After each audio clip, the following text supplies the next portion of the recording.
Welcome to the topic master. तो कैसे हैं आप सब। देखिए जेनेटिक्स को हम टॉपिक वाइज कवर कर रहे हैं और आज का जो हमारा टॉपिक है वो कौन सा टॉपिक है, घातक जीन और बहु प्रभावी जीन के बारे में पढ़ने वाले हैं। ठीक है, अब थोड़ा सा फ्लैशबैक मैं आपको देना चाहता हूं।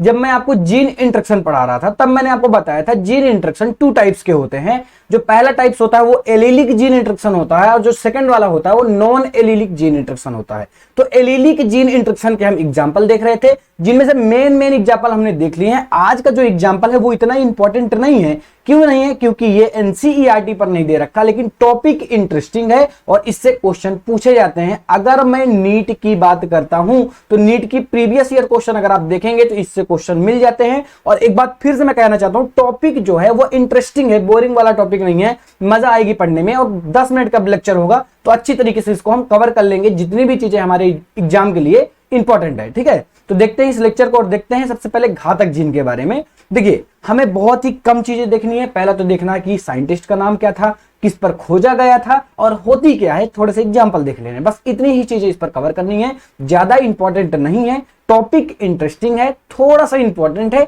इसीलिए हम इसको पढ़ रहे हैं। ठीक है, तो देखिए जो घातक जीन था उसको सर्वप्रथम क्यूनॉट नामक साइंटिस्ट, ठीक है, एक साइंटिस्ट थे जिनका नाम था क्यूनॉट, उन्होंने चूहों की त्वचा के रंग पर सर्वप्रथम घातक की जीन के बारे में बताया। अब घातक जीन होती क्या है, तो इन्होंने बताया जब ये समयुग्म की अवस्था पर प्रकट होती हैं तब वो उस सदस्य की मृत्यु कर देती हैं, इसीलिए हम इनको कहते हैं घातक। घातक मतलब मृत्यु, ठीक है। अब मृत्यु कर देती हैं, घातक होती है मतलब हानिकारक होती हैं। ठीक है, अब देखिए इसको मैं एग्जाम्पल के थ्रू अच्छी तरीके से क्लियर करूंगा, अभी केवल मैं पॉइंट बता रहा हूं। ठीक है, अब देखिए जो नेक्स्ट पॉइंट आता है ये थोड़ा सा इंपॉर्टेंट है कि जो घातक जीन है वो अप्रभावी और प्रभावी दोनों अवस्थाओं पर प्रकट हो सकती है। क्या? अप्रभावी और प्रभावी दोनों अवस्थाओं पर प्रकट हो सकती हैं, लेकिन यहां पर नोट डाल के एक चीज जरूर लिख लीजिएगा, लेकिन सामान्यतः अप्रभावी अवस्था पर प्रकट होती हैं। ठीक है, ये तो पॉइंट हो गए। अब मैं इनका एक्सपेरिमेंट दिखाता हूं।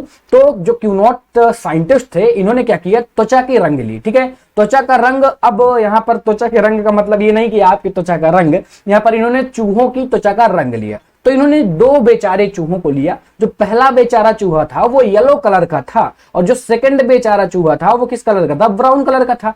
इन्होंने येलो कलर की जीनोटाइप, अब यहां पर जीनोटाइप में ध्यान देने वाली बात है कि जो येलो कलर की जीनोटाइप थी वो कैपिटल वाई और स्मॉल वाई थी, जबकि स्मॉल वाई और स्मॉल वाई किसकी थी, ब्राउन की थी। ठीक है, यहां पर हमने विषम युग्मिकी लिया है। कौन सा लिया बच्चा, यहां पर हमने क्या लिया, विषम युग्मिकी लिया है। क्यों लिया है ये चीज आपको यहीं पर क्लियर होने वाली है। ठीक है, तो फिर क्यूनॉट ने क्या किया, दो बेचारे येलो कलर के रेड को लिया, चूहों को लिया और इनका आपस में क्रॉस करा दिया। अब देखिए दोनों येलो कलर के चूहे हैं, दोनों येलो कलर के चूहे हैं, इनका आपस में हमें क्रॉस कराना है। तो अब हमें पता है क्योंकि ये विषम युग्मिकी है तो इनके टोटल 4 युग्मक बनेंगे कि नहीं बनेंगे, टोटल इनके 4 युग्मक बनेंगे। तो 4 युग्मक को हम कुछ बनाएंगे और चेकर बोर्ड में सेट करेंगे। सारी चीजें आपको पता है, चेकर बोर्ड कैसे बनाते हैं सामने आपको दिख रहा होगा। अब देखिए यहां पर ये कैपिटल वाई है और यहां पर ये क्या है, यहां पर ये स्मॉल वाई है। ठीक ऐसा इसमें है, ये कैपिटल वाई है और ये स्मॉल वाई है। ये क्या हो गए, ये इसके युग्मक हो गए। अब हमें इनका क्रॉस कराना है तो पहले 1 नंबर का क्रॉस ए के साथ करवा देंगे और फिर इसके बी के साथ करवा देंगे और फिर इसी तरह 2 नंबर का क्रॉस ए और बी के साथ करा देंगे। तो टोटल जो फाइनल हम देखेंगे तो 4 तरीके की संतान हमें मिलेंगी।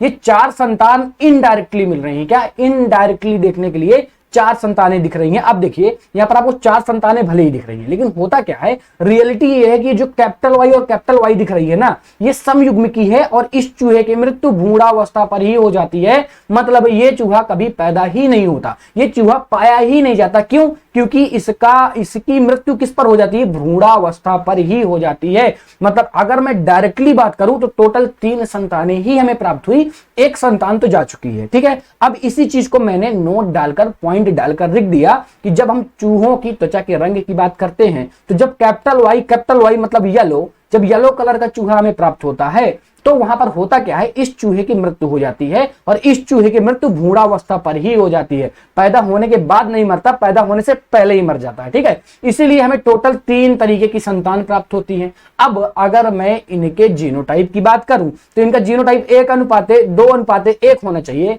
लेकिन इसकी मृत्यु हो गई भ्रूणावस्था पर, ये तो कभी जन्मा ही नहीं, तो इसका जीनोटाइप 2:1 हो जाता है। जितनी भी चीजें हैं मैं एज इट क्लियर कर रहा हूं, एनसीईआरटी पर नहीं दे रखा है, टॉपिक इंटरेस्टिंग है, क्वेश्चन पूछे जाते हैं। ठीक है, अब देखिए ये चीजें क्लियर हो गई, अच्छी तरीके से क्लियर हो गई होंगी। अब इसी तरह ये तो एनिमल की बात रही, अगर मैं प्लांट में घातक जीन की बात करूं तो प्लांट में घातक जीन सर्वप्रथम इबाउ नामक साइंटिस्ट ने स्नैपड्रैगन पर खोजा। ये इंपॉर्टेंट है, ये पूछा गया है कि किस पर खोजा गया था, ये नीट में आ चुका है। एक तो ये क्वेश्चन आया कि किस पर खोजा गया था प्लांट में, तो स्नैपड्रैगन पर। अब क्योंकि पता है आपको कि जो स्नैपड्रैगन है वो एक प्रकार का क्या है, वो एक प्रकार का प्लांट है, तो आखिर इस प्लांट के किस भाग पर घातक जीन को देखा गया, मतलब कहां पर घातक जीन को देखा गया, तो सर्वप्रथम इनकी पत्तियों पर, सर्वप्रथम इनकी पत्तियों पर घातक जीन को देखा गया। पत्तियां दो कलर की होती हैं, एक तो गोल्डन कलर होता है, एक ग्रीन कलर होता है। अगर मैं गोल्डन कलर की बात करूं तो जब गोल्डन कलर में कैपिटल जी और कैपिटल जी प्राप्त होती हैं तो ये घातक जीन होती हैं और इनकी मृत्यु भ्रूणावस्था पर ही हो जाएगी। मतलब कभी कैपिटल जी और कैपिटल जी वाली गोल्डन कलर की पत्तियां नहीं पाई जाएंगी। क्यों?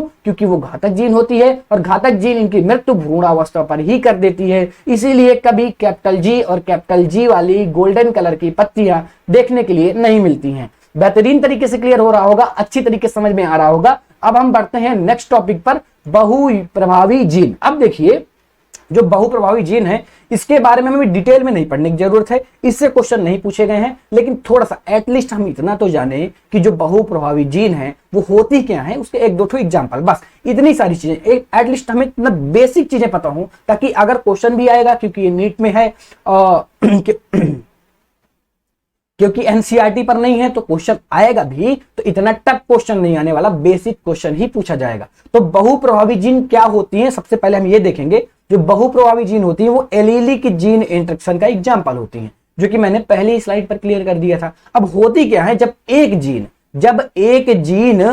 एक से ज्यादा करैक्टर को प्रभावित करती है। कहने का क्या मतलब है सर, अब मैं अच्छी तरीके से आपको एग्जाम्पल के थ्रू इन चीजों को क्लियर करता हूं। देखिए मैंने पहला एग्जाम्पल लिया सिकल सेल एनीमिया। ये रोग आपको पता होगा, ये एक प्रकार का क्या है, ये एक प्रकार का रोग है। ठीक है, जो सिकल सेल एनीमिया में जीन पाई जाती है वो एक जीन कितने लक्षणों को प्रभावित करती है, देखिएगा। पहला लक्षण हीमोलाइटिक एनीमिया इसको प्रभावित करती है। दूसरा प्लाज्मोडियम फैल्सीपेरम से होने वाले रोग के प्रति प्रतिरोधकता प्रदान कर देती है। अब देखिए एक रोग तो हमें पहले से है सिकल सेल एनीमिया, लेकिन होता क्या है, अगर आपको सिकल सेल एनीमिया हो गया तो आपको प्लाज्मोडियम फैल्सीपेरम से होने वाले रोग जो कि मलेरिया में होते हैं वो आपको नहीं हो सकते। क्यों नहीं हो सकते? क्योंकि आपको उसके प्रति क्या है, प्रतिरोधकता प्रदान हो गई है सिकल सेल एनीमिया के कारण। ठीक है, और ये शरीर के अन्य अंग जैसे प्लीवा हो गया, यकृत हो गया, फेफड़े हो गया, इनको प्रभावित करती है। अब आपने देखा जो बहुप्रभावी जीन है वो कह रहा है यहां पर एक जीन है लेकिन कई कैरेक्टरों को लगातार प्रभावित कर रही है। ये एक जीन एक कैरेक्टर को नहीं प्रभावित कर रही है। ठीक है, इसी तरह अगर मैं सेकंड एग्जांपल की बात करूं, मटर में एक जीन पाई जाती है जो बीज चोल के रंग, पुष्प के रंग और बीज के कच्च के लाल धब्बों को प्रभावित करती है। यहां पर भी अगर आप देखेंगे तो जीन एक ही है लेकिन कई कैरेक्टरों को साथ में प्रभावित कर रही है, इसीलिए हम इसको बोलते हैं बहुप्रभावी जीन।